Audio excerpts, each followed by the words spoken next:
Indo British advanced pain clinic నొప్పి మాయం surgery దూరం ఫర్ అపాయింట్మెంట్స్ 9155515563. నమస్తే, వెల్కమ్ టు ఐ డ్రీమ్. నేను మీ ఝాన్సీ. ప్రస్తుతం మనతో ప్రముఖ ఆధ్యాత్మికవేత్త డాక్టర్ ఇంకా ప్రొఫెసర్ సత్యనారాయణ మూర్తి గారు ఉన్నారు. ఈరోజు కొన్ని మంచి విషయాలు ఆయన అడిగి తెలుసుకుందాం. నమస్కారం గురుగారు. నమస్కారం అమ్మా ఝాన్సీ. గురుగారు, భార్య గర్భవతిగా ఉన్నప్పుడు భర్త ఈ పనులు చేయకూడదు అని చెప్పి కొన్ని శాస్త్రాలు చెప్తూ ఉన్నాయి. అయితే ఖచ్చితంగా భార్య గర్భవతిగా ఉన్నప్పుడు భర్త ఇలాంటి పనులు ఏవి చేయకూడదు, లేకపోతే ఆలయాలు సందర్శించకూడదు, లేకపోతే చనిపోయిన వాళ్ళ దగ్గరికి వెళ్ళకూడదు, ఇలాంటి విషయాలన్నీ కూడా మా గురించి తెలియజేశాయి. తప్పకుండా అమ్మ. ఫస్ట్ భార్య గర్భవతిగా ఉన్నప్పుడు భర్త చేయాల్సిన పనులు చెప్పాలి, చేయకూడని పనులు కాదు. భర్తకి నేను మగవాణ్ణి అన్న అహాన్ని పక్కన పెట్టేసి ఒక నిస్సహాయరాలిమే నా వంశానికి వంశాంకురాన్ని ఇస్తుంది కాబట్టి ఈ అమ్మాయిని మా మదరు కానీ మా ఆడబడుచులు కానీ అంటే వాళ్ళ సిస్టర్స్ కానీ ఏమైనా హెరాస్ చేయకుండా ఆ వాతావరణం అంతా కూడా కంజీనియల్గా హెల్దీగా ఉంచడం కోసం ఫస్ట్ అది చేసుకోవాలి. సెకండ్ థింగ్, భార్య వంట నేనే చేయాలి. భార్య చాలా మంది భార్యలు పాపం 9వ నెల వచ్చేదాకా కూడా వంటలు చేసేవాళ్ళు ఉన్నారు. హెల్త్ గ్రౌండ్స్లో అది మంచిదే. హెల్త్ గ్రౌండ్స్లో ఎప్పుడైతే మనము బెడ్ రెస్ట్ లేకుండా గుడిసెల్లో ఉన్న వాళ్ళని చూడండి, ఆమె లాస్ట్ వరకు రేపు డెలివరీ అయినంత వరకు కూడా ఆమె అంట్లు తోముకుంటుంది. పని చేయడం వలన ఆమెకి ఎక్సర్సైజ్, ఈ జిమ్కి వెళ్ళాల్సిన అవసరం లేకుండా నార్మల్ డెలివరీ జరిగేది. ఎవరైతే రెస్ట్ తీసుకొని 5th మంత్ నుంచి ఏసీ రూముల్లో పడుకుంటారో వాళ్ళకి డెఫినెట్గా సిజేరియన్ అనేటటువంటిది జరిగిపోద్ది. కాబట్టి మనకి శాస్త్రం ఏం చెప్తుందంటే అందువలన వాళ్ళు ఏం చేయాలంటే వాటర్ సహాయం చేయడంలో, బరువులు మోయకూడదు, ఆ తర్వాత వంట చేయడంలో చిన్న చిన్న కత్తులు కటార్లు ఇలాంటి వాటికి దూరంగా ఉండడము, మొట్టమొదటిగా ఆధ్యాత్మిక వాతావరణాన్ని ఇవ్వాలి. మన గురువులైనటువంటి నండూరు గారు, చాగంటి గారు ఇలాంటి ఉపన్యాసాలు, పాటలు, దేవుడు పాటలు ఇలాంటివి వినిపించడం వల్ల వాళ్ళు ఏమవుతారంటే ఒక ఆనందమైనటువంటి వాతావరణం వచ్చి మంచి బిడ్డ ఆధ్యాత్మికంగా పెరుగుతుంది. దీనికి ప్రహ్లాదుడే ఉదాహరణ. ప్రహ్లాదుడు చిన్నప్పటి నుంచి కూడా ఓం నమో నారాయణాయ అన్న మంత్రాన్ని నారదుడు ఉపదేశించడము, భాగవత పురాణాలన్నీ కూడా వినడం వల్ల ప్రహ్లాదుడు తల్లి హిరణ్యకశిపుడి భార్య ఆటోమేటిక్గా భక్తుడయ్యాడు. అలాగే ఎవరిని నువ్వు తీసుకున్నా కూడా పరీక్షిత్ మహారాజు, అభిమన్యుడు కూడా అంతే. అభిమన్యుడు పుట్టినప్పుడు వాళ్ళ తల్లి సుభద్ర కడుపులో ఉన్నప్పుడు శ్రీకృష్ణ పరమాత్మ అర్జునుడు అంతా చెప్పేస్తుంటే పద్మవ్యూహ ఛేదన అప్పుడు ఆటోమేటిక్గా వినేశాడు, వచ్చేసింది. అలాగే ఏ పనులు చేయకూడదంటే క్షురకర్మలు చేయకూడదు అన్నారు. అంటే 5th మంత్ వచ్చిన తర్వాత పంచభూతాలు అంత ప్రాణం వచ్చేస్తుంది 3rd మంత్ నుంచే, అవయవాలు పర్ఫెక్ట్గా తయారైపోతాయి 5th మంత్ కల్లా. అందువలన వీళ్ళు ఏం చేస్తారంటే యూరినేషన్ ఇలాంటివన్నీ కూడా చేస్తూ ఉంటాడు కాబట్టి కాస్త మైల వస్తుందన్న ఉద్దేశంతో వీళ్ళు కొన్ని ప్రాథమిక సూత్రాలతో గడ్డం గీసుకోకూడదు, తర్వాత కటింగ్ చేసుకోకూడదు, తర్వాత ఈ మహిళలు ఉన్నటువంటి ఇతరులు చనిపోయినటువంటి వాళ్ళ ఇంటికి వెళ్తే డెఫినెట్గా గర్భస్రావం జరుగుద్ది. ఇది 100%. యాజ్ ఎ సైన్స్ ప్రొఫెసర్గా, యాజ్ ఎ డాక్టర్గా అయినా సరే నేను చెప్తున్నాను. నేను ఎందుకంటే I have seen with my own eyes. 8th month ఇంకా డెలివరీకి దగ్గరగా వచ్చినప్పుడు చావు కోసం వెళ్ళిన వాళ్ళు అంటే ఆత్మలు మన చుట్టూ ఆత్మలు తిరుగుతూ ఉంటాయి. ఇప్పుడు కూడా మిలియన్స్ ఆఫ్ ఆత్మలు ప్రతి మనిషి చుట్టూ తిరుగుతాయి. ఇన్విజిబుల్గా ఉంటాయి, విజిబుల్ అవ్వాలని రూల్ ఏం లేదు. కాబట్టి అవి ఏం చేస్తాయంటే అవి ఆటోమేటిక్గా బాడీలోకి వస్తాయి. చిన్న బాడీ కాబట్టి సబ్టిల్గా ఉంటాడు, సెన్సిటివ్గా ఉంటాడు. చిన్నపిల్లల బ్రెయిన్ చితిపేయడం చాలా ఈజీ. అందుకని ఆత్మ అనేది లోనకి వెళ్ళి ప్రవేశించినప్పుడు గర్భస్రావం అయిపోతుంది. సో ఇదొకటి ప్రాబ్లం. అందుకని వెళ్ళొద్దు అంటారు అపరకర్మలు జరిగే చోటకి. ఇకపోతే బెడ్ రెస్ట్ అనేటటువంటిది అవసరము. ఈ గ్రహణాలు అనేటటువంటిది నాన్ సెన్స్. గ్రహణాల్లో రెస్ట్ తీసుకోవాలా, రెస్ట్ అనేది ఎప్పుడైనా తీసుకోవచ్చు. గ్రహణాల్లో చంద్రుని చూడకూడదు, ఇలా గోళ్ళు గిల్లుకోకూడదు, this is all nonsense. అందువలన ఇక మగవాడు కూడా ఏం చేయాలంటే భార్యని ఎంతసేపు కూడా ఎక్కువ టైంని స్పెండ్ చేయాలి. భార్యని అన్యోన్యంగా ఆప్యాయంగా చూడాలి.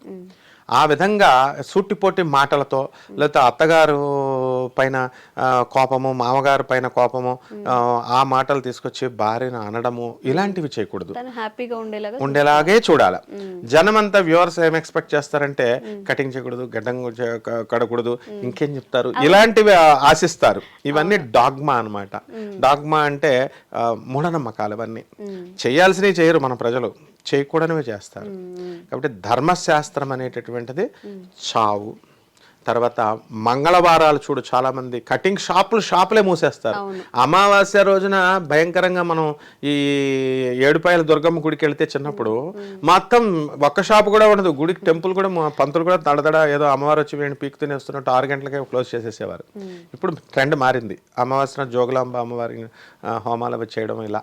కాబట్టి అంతా కూడా ఇవి ప్రత్యేకంగా చేయాల్సినవి అమ్మ. మీరు చెప్పినట్లుగా అమావాస్య టైంలో బయటికి వెళ్ళకూడదు అంటారు, ప్రయాణాలు చేయకూడదు అంటారు. దీని వెనక కూడా ఏదైనా ఇలాంటి లాజిక్ డెఫినెట్ గా ఉంది. ఎందువల్లంటే పౌర్ణమి రోజున కానీ అమావాస్య రోజున కానీ మూన్ పౌర్ణమి రోజున ఏకాదశి రోజున కిందకు వస్తాడు, దగ్గరగా వస్తుంది ఎర్త్కి. అందువలన ఫ్లూయిడ్ కంటెంట్ని ఎక్కువ లాగేస్తుంది. కాబట్టి గర్భిణీ స్త్రీ తీసుకోవాల్సింది కోడిగుడ్డు తినాలా, ఆమె బ్రాహ్మణ స్త్రీ అయినా సరే తినాలా. ఎందుకనంటే when doctor prescribes, doctor iron content తక్కువ ఉంది అని తినమన్నప్పుడు ఆమె నేను తినకుండా ఆమె బ్రాహ్మణ్ అని అంటే చచ్చిపోతాం మనం. కాబట్టి ఐరన్ కంటెంట్ సబ్స్టిట్యూట్స్ తింటే మంచిదే, డాక్టర్కి తెలుసు కదా. సో ఎంతసేపు కూడా ఐరన్ టాబ్లెట్స్ ఇవన్నీ ఫెర్రస్ ఎందుకు ఇస్తాము అంటే ప్రెగ్నెన్సీ లేడికి ఆ బిడ్డ లాగేస్తాడు కాబట్టి కాల్షియం, బోన్స్, తల్లి యొక్క సారాన్ని లాగేస్తాడు. అందుకని తల్లి అడిషనల్గా కాల్షియం సప్లిమెంట్ తీసుకోవాలా, అలాగే ఐరన్ సప్లిమెంట్లను తీసుకోవాలా. తీసుకోవడం వల్ల బేబీ హెల్దీ బేబీ అవుతుంది.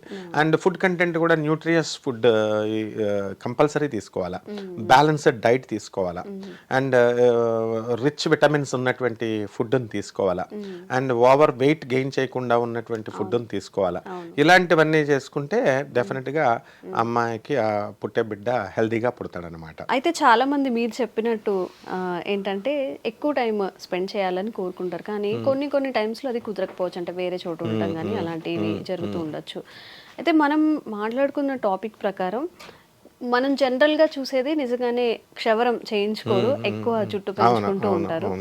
ఇవి కాకుండా మన పురాణాల ప్రకారం, మన హిందూ ధర్మం ప్రకారం ఇంకేమైనా ఖచ్చితంగా పాటించాల్సినవి ఏమైనా ఉన్నాయా నియమాలు? ఎప్పుడు కూడా పరిశుభ్రంగా ఉండాలా, దాన ధర్మాలు చేసుకోవాలా, వీళ్ళ వస్త్రదానాలు ఇవన్నీ కూడా.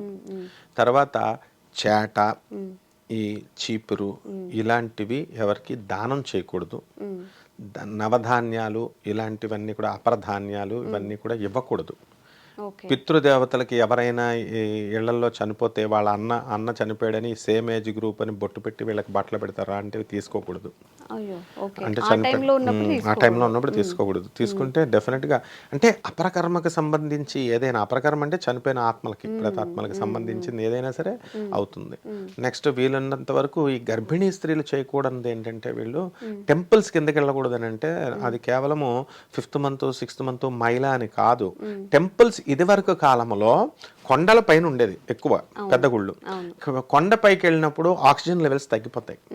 అందుకని ఆక్సిజన్ లెవెల్స్ తగ్గిపోతాయి కాబట్టి లోపల ఉన్న బేబీకి అందదు కాబట్టి బిడ్డ చనిపోయే ప్రమాదం ఉందని టెంపుల్స్కి వెళ్ళొద్దు అంటారు. ఇప్పుడున్న టెంపుల్స్ నేల మీదే ఉన్నాయి, గల్లీ కోట్ కడతారు, హోమ్ మేడ్ టెంపుల్స్ అనమాట, అంటే ఇంట్లోనే. బట్ ఇలాంటి టెంపుల్స్కి వెళ్ళినా ఏమీ తప్పు లేదు.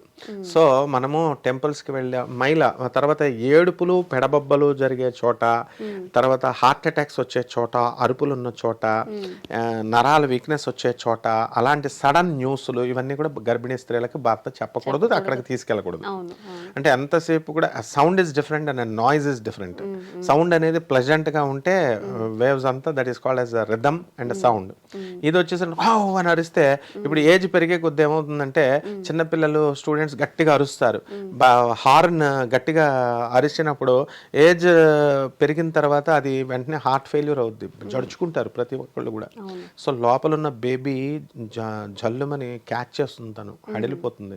సో ఇలాంటి నాయిజెస్ ఉన్న చోటకి, ఎవరైనా చనిపోయే చోటకి ఎందుకు వెళ్ళొద్దు అంటారంటే అక్కడ ఏడుపులు పెడబొబ్బలు చూసి లోపల ఈమెకి బీపీ రేజ్ అయిపోద్ది.